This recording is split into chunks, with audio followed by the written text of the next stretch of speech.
Agora no Revista Justiça, Direito de Trânsito. Hoje vamos falar sobre a criação das motofaixas. A Prefeitura de São Paulo, por exemplo, está com uma em testes na Avenida 23 de Maio, uma avenida de grande circulação, principalmente para quem se desloca do aeroporto de Congonhas para a região central e também para as outras áreas daquela cidade. Vamos conversar sobre isso com o advogado-presidente da Comissão de Direito do Trânsito da OAB da Bahia, o doutor Danilo Costa. Doutor Danilo, seja bem-vindo, bom dia. Bom dia, Sérgio, bom dia, ouvintes da Rádio Justiça, do nosso quadro aí, Direito do Trânsito, e bem-vindo de férias, Sérgio. Depois das suas férias aí, é o primeiro encontro que nós temos. Exato. E vamos lá, como sempre, tentando colaborar aí e ajudar com os esclarecimentos dessas pautas na área de trânsito. Pois é, temos agora esta motofaixa em teste em São Paulo e sempre fica aquela questão. São Paulo começa e essa medida pode ser estendida para as outras cidades, não é, doutor Danilo? Qual é a história dessa chamada faixa azul? A história da motofaixa é, inclusive, oriunda de São Paulo, né? O Código de Trânsito Brasileiro prevê essas faixas particulares, mas para veículos de transporte público e não para a questão de bicicleta, assim como motor, que é a previsão do artigo 184 do CTB. Mas São Paulo, desde o ano de 2006, tenta essa implantação devido ao alto fluxo de motocicletas que nós temos na cidade de São Paulo. O exemplo aí que você deu da avenida que está em fase de teste, só para você ter em ordem de números, são 10 milhões de veículos que circulam, sendo 2 milhões de motocicletas, e de acidentes de trânsito nós temos 78% dos acidentes na avenida com motocicleta em uma ordem de 10 milhões de reais gastos com óbitos e feridos só nessa avenida.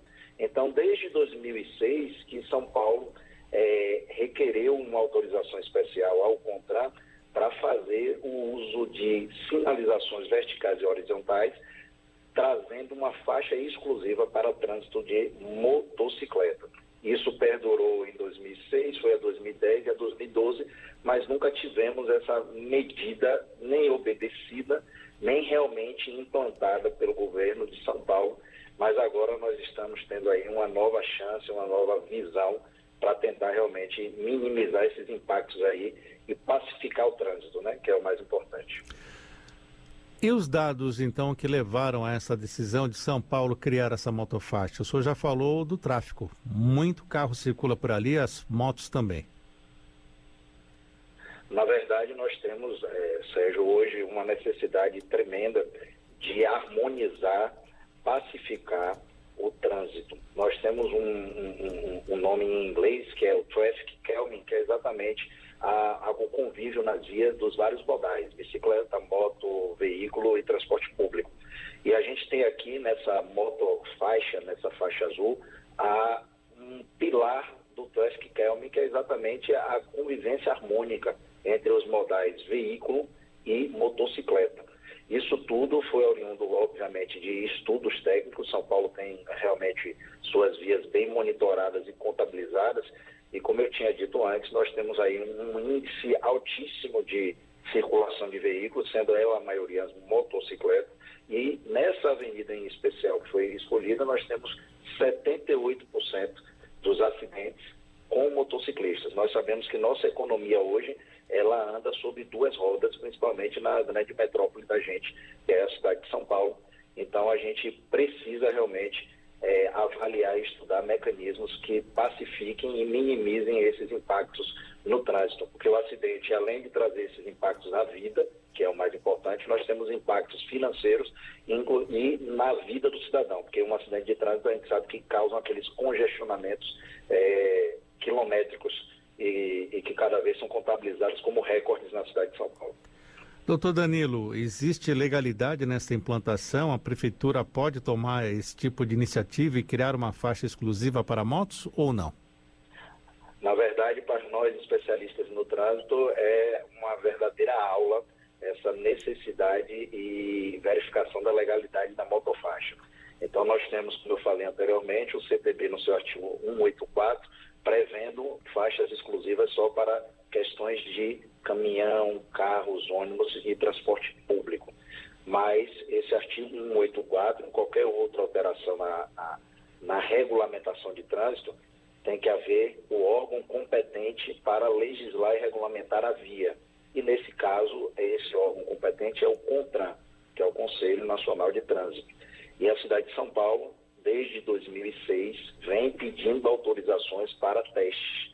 Então foi pedida uma primeira autorização, que foi a número 53 de 2006, depois passou para 91 de 2010, tivemos a última, que foi até 2012. E agora o CONTRAN, através do Senatran, fez uma portaria para caráter experimental dessa motofaixa na Avenida 23 de Maio, que foi exatamente a portaria número 119 de fevereiro de 2022. Então, neste caso, está tudo dentro da conformidade. A Prefeitura de São Paulo não está passando por cima de nenhum órgão. Não, ela está exatamente obedecendo o Sistema Nacional de Trânsito, a sua regulamentação e as competências necessárias.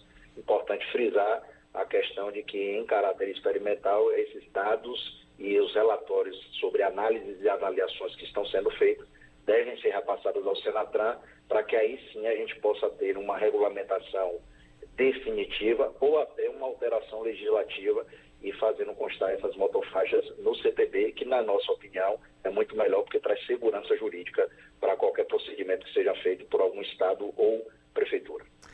Logo de cara temos a impressão, motofaixa é só destinado às motos. Como é a forma de utilização dessas motofaixas? Na verdade, nós temos uma ordem preferencial e não de exclusividade. É esse dado que é o mais importante.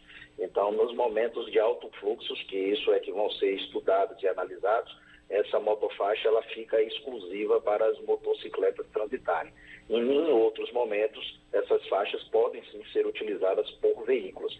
Então, ela é um modelo flexível e conforme horários e a intensidade do trânsito. A gente vê aqueles painéis luminosos que informam horários e aquilo pode ser alterado conforme a necessidade que o órgão que fiscaliza a via verifica. O mais importante aí, o que o cidadão às vezes pergunta é como ser fiscalizado sobre essa invasão ou não da faixa nos momentos de exclusividade.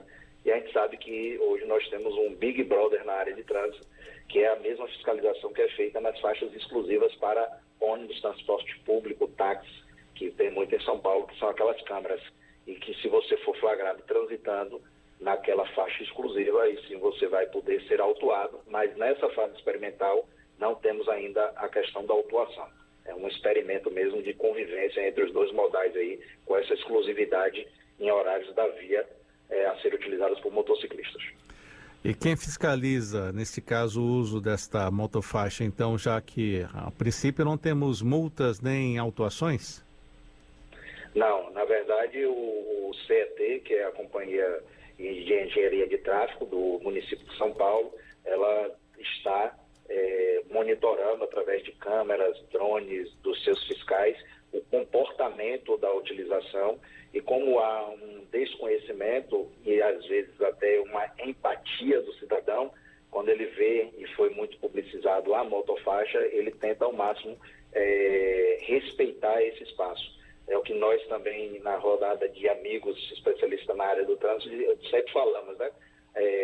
A motofaixa veio regulamentar o que no cotidiano do paulista já existia, que era aquele espaçamento entre os veículos para que as motocicletas conseguissem transitar no corredor, sem você causar um acidente de trânsito nem perder seu retrovisor, né? Então já existia essa cultura de um espaçamento maior entre os veículos para que as motocicletas passassem por aquele corredor. O senhor citou bem, retrovisores, né? Uma ignorância muito grande também por parte dos motociclistas, muitos que já vêm com o pé pronto para derrubar o retrovisor, principalmente do lado do passageiro. Mas o que podemos falar dessa experiência de São Paulo? O senhor acredita que ela deve se expandir para outras cidades? Como toda proposta experimental, Sérgio, é preciso sim fazer uma análise tanto comportamental como de como fiscalizar, e inclusive também se há algum tipo de impacto negativo, porque quando você restringe a circulação de veículos de maior tamanho ou de outro modelo, como ônibus e carro, e você diminui faixas de trânsito desses veículos pode também impactar em congestionamentos. Então, você facilita o trânsito de um modal, mas prejudica o do outro.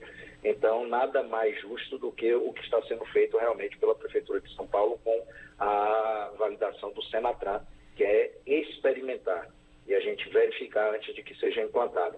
A famosa máxima, né? Não colocar a carroça na frente dos bois. Então, a gente realmente seguir um fluxo aí de estudo e avaliação empírica do que está sendo realmente proposto aí pela Prefeitura de São Paulo para a melhoria do trânsito para o cidadão paulista. O senhor, como advogado e presidente da Comissão de Direito do Trânsito da OAB da Bahia, doutor Danilo, o que o senhor vem acompanhando também sobre o comportamento dos motoristas e dos motociclistas no trânsito, a violência está aumentando entre esse público? Eu acredito que sim, Sérgio. Nós estamos aí vivendo novos tempos em que a intolerância, a falta de empatia, a falta de sensibilidade e razoabilidade tem nos tornado aí seres humanos um pouco mais menos evoluídos. Então é necessário sim a gente adotar políticas públicas, nós precisamos implantar a educação para o trânsito, nós precisamos punir severamente aqueles condutores que infringem a legislação de trânsito e tratar também um pouco de psicologia, né? Em homenagem aí até aos psicólogos na área de trânsito, que são especialistas nisso, que há uma necessidade muito grande de, nesse cotidiano da gente tão estressante, a gente realmente se preparar para conseguir conduzir um veículo automotor nas vias públicas do nosso país aí continental. E a realidade dos motociclistas na Bahia, doutor Danilo, também enfrenta essa dificuldade, a violência do trânsito dos grandes centros, com muitos acidentes fatais também? É um modal que, como até a pandemia trouxe muito volume, né, que são os aplicativos de entrega, a necessidade, às vezes, até de economia pelo custo do combustível, muitas pessoas optaram por moto, para poder exatamente ter uma economia na parte financeira familiar. Então, como todo o Brasil, nós temos um uso intenso de motocicletas. Mas na Bahia e no Nordeste, curiosamente, os maiores acidentes e a quantificação de acidentes são nos interiores, onde as pessoas utilizam de motocicleta sem capacete, com chinelo, a gente chama na roça, né? E aí, não sem estar habilitado. Então, nós temos um índice muito grande de acidentes de trânsito no interior do estado, ao invés da capital, exatamente porque estão substituindo os animais, cavalo e boi, por motocicletas. É uma tendência que já vem acontecendo há anos, e eu aproveito, já que estamos falando de motociclistas, teremos modificações na CNH com mais categorias, né, para os motociclistas. Essa foi uma decisão sábia? Acredito que sim, porque nós temos aí a necessidade de qualificação para motocicletas de cilindradas totalmente diferentes. Eu sou motociclista e sei que uma pessoa que conduz uma moto de baixa cilindrada, ela não tem a mesma habilidade e vice-versa de pilotar motos de alta cilindrada, de maior peso agregado e maior potência. Então eu acho sim que há uma necessidade da gente ter uma categoria de Fórmula 1, né? Ou de veículos de competição. A gente tem que aprender no kart, Fórmula 3, Fórmula 1, que realmente os veículos com maior potência, maior capacidade, ele necessita uma maior perícia e um melhor preparo para conduzir aquele tipo de veículo. E uma última pergunta, então, doutor Danilo, e um conselho também. Qual conselho o senhor dá para uma pessoa que chega para o senhor e diz: doutor Danilo, a gasolina está muito cara, preciso ter mais agilidade, vou comprar uma moto, já sou habilitado. Qual conselho o senhor dá para este futuro motociclista? Na verdade, todo motociclista, eu como motociclista, digo que a maioria dos acidentes podem ser evitados pelo próprio motociclista com a direção defensiva. Então, há uma necessidade de todas as pessoas que querem andar nesse modal se preparar, quando sair de casa, sair psicologicamente preparado e sabendo que não precisa cortar, costurar, então vai desfrutando o vento no rosto, que é a melhor sensação que o motociclista tem, a paisagem, e andando com a máxima prudência possível, prestando bastante atenção com a direção defensiva, além de cursos, né, que nós temos hoje de direção defensiva, para você saber como se defender de alguns condutores de outros veículos que possam estar ali te colocando em situação de risco. Então, são essas as dicas que eu dou a todos os motociclistas ou pessoas que querem aderir a esse modal. Muito bem lembrado, curso de direção defensiva que a pessoa não tem tempo para fazer na época da preparação para fazer o exame para passar no Detran, por exemplo, né, doutor Danilo? Com certeza. Curso de direção defensiva é a verdadeira pós-graduação do condutor. Então, todo condutor que é graduado para pilotar qualquer tipo de modal, é necessário ele passar pela pós-graduação e assim ter mais segurança e trazer mais segurança para o nosso trânsito brasileiro. Doutor Danilo Costa, advogado, presidente da Comissão de Direito do Trânsito da OAB de São Paulo, falando conosco hoje sobre a criação da motofaixa pela Prefeitura de São Paulo e fizemos aqui uma análise jurídica dessa medida que pode ser expandida para outras cidades. Doutor Danilo, até uma próxima, um grande abraço. Eu que agradeço, sempre disponível, Sérgio, a estar aqui ajudando e colaborando com o nosso trânsito brasileiro. Forte abraço.